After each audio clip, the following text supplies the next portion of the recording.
আজকে ছাদ বাগানের জন্য বাজার থেকে কি কি নিয়ে আসলাম। এই যে ম্যানসার নিয়ে আসছি, ম্যানসার 1 কৌটার মধ্যে ঢেলে রেখেছি। আর দেখি কি কি নিয়ে আসছি।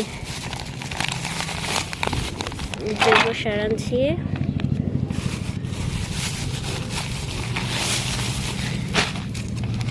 শিম কুচি, নিম খোল,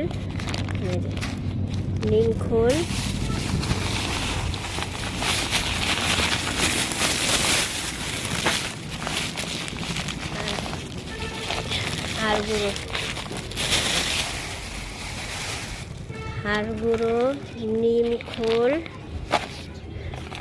শিম কুচি, জৈব সার, ম্যান সার আর সরিষার খোল।